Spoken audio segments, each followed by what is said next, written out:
Hello, good morning dear student. RIC की online class में मैं एन त्रिपाठी क्लास 12 की रसायन में आज आप लोगों को 8वां चैप्टर डी तथा एफ ब्लॉक के तत्व D and F block elements के विषय में बताऊंगा। डी ब्लॉक एलिमेंट्स, जिन्हें सामान्यतः हम ट्रांजिशन मेटल एलिमेंट्स कहते हैं, संक्रमण तत्व कहते हैं, तथा F block elements inter transition elements, inner transition elements यानी कि अंतः संक्रमण तत्व के विषय में।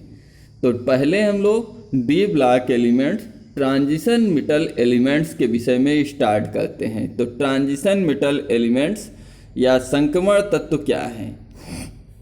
दीर्घाकार आवर्त सारणी में उपस्थित सभी तत्वों को 4 ब्लॉकों में विभक्त किया गया है। यदि हम प्रावर्धित या दीर्घाकार आवर्त सारणी को देखते हैं तो पूरी आवर्त सारणी 4 ब्लॉकों में विभक्त है, जिन्हें क्रमशः हम S block, P block, D block तथा एफ ब्लॉक कहते हैं। एस ब्लॉक और पी ब्लॉक के 2 वर्गों के विषय में हम 11th में पढ़ चुके हैं। पी ब्लॉक जो कि 6 वर्गों में टोटल बटा हुआ है, जिसके 4 वर्गों के विषय में पिछले टर्म तक में हम लोगों ने अध्ययन कर लिया है। अब हम लोग डी ब्लॉक एलिमेंट संक्रमण तत्व, डी ब्लॉक एलिमेंट्स संक्रमण तत्व या ट्रांजिशन मेटल एलिमेंट्स के विषय में जानेंगे।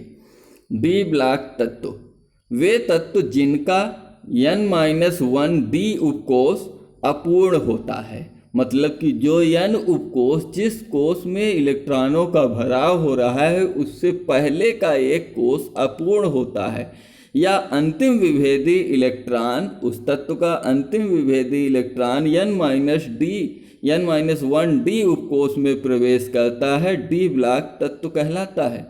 इसे दीर्घाकार आवर्त सारणी में एस ब्लॉक तथा पी ब्लॉक के बीच में रखा गया है। एक तरफ एस ब्लॉक स्टार्टिंग में है, लास्ट की तरफ एक ही लाइन में लास्ट की तरफ पी ब्लॉक तत्वों को रखा गया है। जैसे इधर 2 खड़े कालमों में आपका एस ब्लॉक हो गया और इधर के 6 खड़े कालमों में पी ब्लॉक हो गया। बीच के 10 कालम होते हैं, इनमें क्या होता है, आपका डी ब्लॉक तत्व व्यवस्थित होता है। एस तथा पी ब्लॉक के बीच में रखा गया है, इसलिए इन्हें संक्रमण तत्व या ट्रांजिशन एलिमेंट्स कहा जाता है। सभी संक्रमण तत्व धातुएं हैं, जितने भी संक्रमण तत्व हैं ये सभी धातुएं हैं, अतः इन्हें संक्रमण धातुएं भी कहा जाता है। संक्रमण धातुओं की 4 श्रेणियां हैं। पहला आपका 3D श्रेणी या प्रथम संक्रमण श्रेणी, दूसरा 4D श्रेणी, द्वितीय संक्रमण श्रेणी, तीसरा 5D श्रेणी, तृतीय संक्रमण श्रेणी, और लास्ट 6D श्रेणी, जिसे चतुर्थ संक्रमण श्रेणी कहते हैं। तो सबसे पहले हम लोग प्रथम संक्रमण श्रेणी 3D श्रेणी के विषय में जानते हैं। इस संक्रमण श्रेणी की धातुओं में अंतिम विभेदी इलेक्ट्रॉन 3D उपकोष में प्रवेश करता है। इस संक्रमण श्रेणी का अंतिम इलेक्ट्रॉन 3D श्रेणी में 3D उपकोष में प्रवेश करता है तथा इनका सामान्य इलेक्ट्रॉनिक विन्यास 3D 1 to 10 माने 3D में 1 से 10 तक इलेक्ट्रॉन होता है, और 4s 1 to 2, या तो 4s में 1 इलेक्ट्रॉन होगा या 2 इलेक्ट्रॉन होगा। इस श्रेणी में स्कैंडियम परमाणु क्रमांक 21 Sc, जिसका परमाणु क्रमांक 21 कहा गया है, से जिंक Zn परमाणु क्रमांक 30 तक के कुल 10 तत्व रखे गए हैं। अब इसके पश्चात हम 4D या द्वितीय संक्रमण श्रेणी, 4D श्रेणी द्वितीय संक्रमण श्रेणी। इस संक्रमण श्रेणी का धातुओं में अंतिम इलेक्ट्रॉन 4D उपकोष में प्रवेश करता है। इसका सामान्य इलेक्ट्रॉनिक विन्यास 4D 1 to 10 माने कि 4D में 1 से 4 तक इलेक्ट्रॉन तथा 5s में 0 से 2, या तो 5s0 या 5s1 या 5s2 होता है। इस श्रेणी में इट्रियम परमाणु क्रमांक 39 से कैडमियम परमाणु क्रमांक 48 तक के 10 तत्वों को रखा गया है। माने कि 4D संक्रमण श्रेणी के अंतर्गत इट्रियम परमाणु क्रमांक 39 से कैडमियम परमाणु क्रमांक 48 के बीच के 10 तत्वों को व्यवस्थित किया गया है। तीसरा, तृतीय संक्रमण श्रेणी या 5D संक्रमण श्रेणी।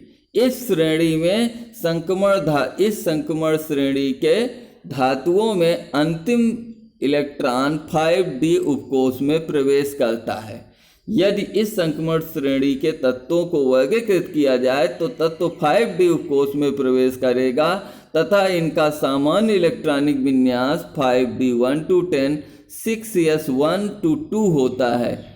इस श्रेणी में 57 लैंथेनम 57 एक इकलौता तत्व है।